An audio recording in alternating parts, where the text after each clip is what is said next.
ಅದೊಂದು ಮಧ್ಯಮ ವರ್ಗದ ಕುಟುಂಬ. ಗಂಡ ಒಂದು ಖಾಸಗಿ ಕಂಪನಿಯಲ್ಲಿ ಕೆಲಸ ಮಾಡ್ತಿದ್ದ, ಹೆಂಡತಿ ಗೃಹಿಣಿ. ಇಬ್ಬರು ಮಕ್ಕಳು ಪ್ರಾಥಮಿಕ ಶಿಕ್ಷಣ ಪಡೆಯುತ್ತಿದ್ದಾರೆ.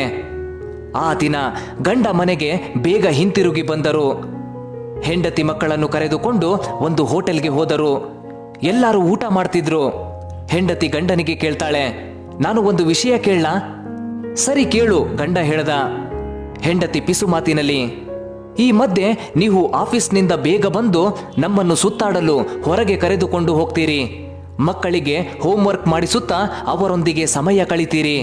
ನನ್ನೊಂದಿಗೂ ತುಂಬಾ ಪ್ರೀತಿಯಿಂದ ನಡೆದುಕೊಳ್ಳುತ್ತೀರಿ.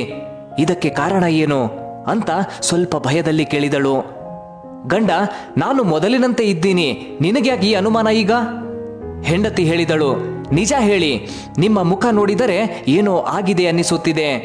ಬೇರೆ ಎಲ್ಲಾದ್ರೂ ಸಂಬಂಧ ನಡೀತಿದೆನಾ? ಗಂಡನಿಗೆ ಆಶ್ಚರ್ಯವಾಯಿತು. ಅಬ್ಬಾ, ಆ ರೀತಿ ಏನೂ ಇಲ್ಲ, ಹಾಗೆ ಯೋಚಿಸಬೇಡ. ಹಾಗಿದ್ದರೆ ನಿಜ ಹೇಳಿ ಮತ್ತೆ ಅಂತ ಹೆಂಡತಿ ಪಟ್ಟು ಹಿಡಿದಳು.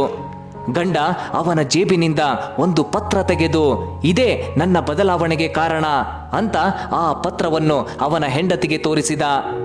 ಆ ಪತ್ರವನ್ನು ಓದುವಾಗ ಅವಳ ಕೈ ನಡುಗುತ್ತಿತ್ತು. ತಾಯಿ ಮಗನಿಗೆ ಬರೆದ ಪತ್ರ. ಓದುವಾಗ ಅವಳ ಕಣ್ಣಲ್ಲಿ ನೀರು ಬಂದಿತು. ಆ ಪತ್ರ ಹೀಗಿತ್ತು: ಪ್ರೀತಿಯ ಮಗನಿಗೆ, ಒಂದಲ್ಲ ಒಂದು ದಿನ ಈ ಪತ್ರ ನಿನಗೆ ಸಿಗುತ್ತದೆ ಎಂಬ ಆಸೆಯಿಂದ ಬರೆಯುತ್ತಿರುವೆ. ಸ್ವಲ್ಪ ತಾಳ್ಮೆಯಿಂದ ಈ ಪತ್ರವನ್ನು ಪೂರ್ತಿಯಾಗಿ ಓದು ಚಿನ್ನ. ಈ ತಾಯಿಯ ಮನಸ್ಸನ್ನು ಅರ್ಥ ಮಾಡಿಕೊಳ್ಳುವೆ ಎಂದು ಆಶಿಸುತ್ತಿದ್ದೇನೆ. ನನ್ನ ಮದುವೆಯಾದಾಗ ನಾನು ಒಬ್ಬ ಉಪನ್ಯಾಸಕಿಯಾಗಿದ್ದೆ. ನೀನು ಹುಟ್ಟಿದ ನಂತರ ನಿಮ್ಮ ತಂದೆಯವರಿಗೆ ಅದೃಷ್ಟ ಬಂದು ಚೆನ್ನಾಗಿ ಸಂಪಾದಿಸಿದರು. ನಿನ್ನ ತಂಗಿ ಹುಟ್ಟಿದ ಮೇಲೆ ನಾನು ಕೆಲಸವನ್ನು ಬಿಟ್ಟೆ. ನಿಮ್ಮ ತಂದೆ ತುಂಬಾ ಬ್ಯುಸಿಯಾದರು. ಇನ್ನು ಹೆಚ್ಚಿನ ಹಣ ಗಳಿಸಬೇಕು ಎಂಬ ದುರಾಸೆಯಿಂದ ಸಮಯಕ್ಕೆ ಸರಿಯಾಗಿ ಮನೆಗೆ ಬರುತ್ತಿರಲಿಲ್ಲ. ನಿಮ್ಮಿಂದಲೇ ನನಗೆ ಸಂತೋಷ ಸಿಗುತ್ತಿತ್ತು. ನಿಮ್ಮನ್ನು ಶಾಲೆಗೆ ಕಳುಹಿಸುವುದು, ನಂತರ ನಿಮ್ಮ ಬರುವಿಕೆಗಾಗಿ ಎದುರು ನೋಡುವುದು, ಹೀಗೆಯೇ ಕಾಲ ಕಳೆಯುತ್ತಿತ್ತು.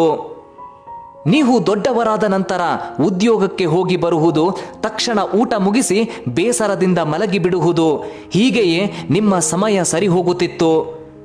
ನನ್ನೊಂದಿಗೆ ಮಾತನಾಡಲು ಸಮಯ ಇರುತ್ತಿರಲಿಲ್ಲ. ನಿಮ್ಮ ತಂದೆ ವ್ಯಾಪಾರದ ಜವಾಬ್ದಾರಿಯನ್ನು ನಿನಗೆ ಒಪ್ಪಿಸಿದ ನಂತರ ನೀನು ಕೂಡ ಬ್ಯುಸಿಯಾದೆ.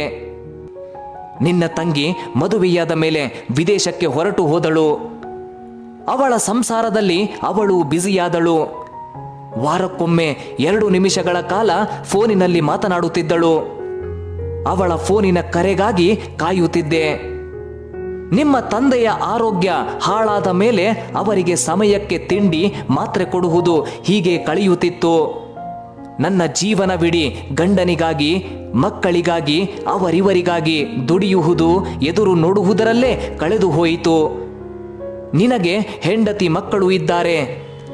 ಬದುಕಿರುವಾಗ ಹೇಳಲು ಆಗಲಿಲ್ಲ. ಸಾಯುವ ಮೊದಲು ಈ ಪತ್ರವನ್ನು ಬರೆಯುತ್ತಿದ್ದೇನೆ. ನಿಮ್ಮ ತಂದೆಯವರ ಆರೋಗ್ಯ ಹಾಳಾದಾಗಲೂ ಕೇವಲ ತಿಂಡಿಗಾಗಿ, ಮಾತ್ರೆಗಾಗಿ ನನಗೆ ಕರೆಯುತ್ತಿದ್ದರು, ಮಾತನಾಡಿಸುತ್ತಿದ್ದರು.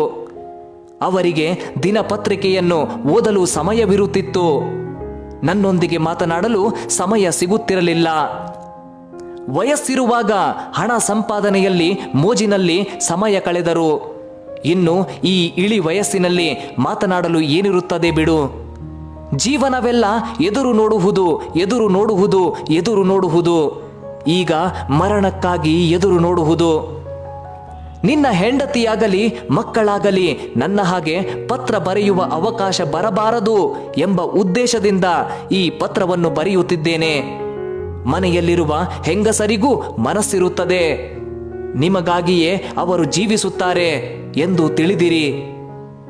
ನಾನು ಎದುರು ನೋಡಿದಂತೆ ನಿನ್ನ ಹೆಂಡತಿಯನ್ನು ಬೇಸರಗೊಳಿಸಬೇಡ.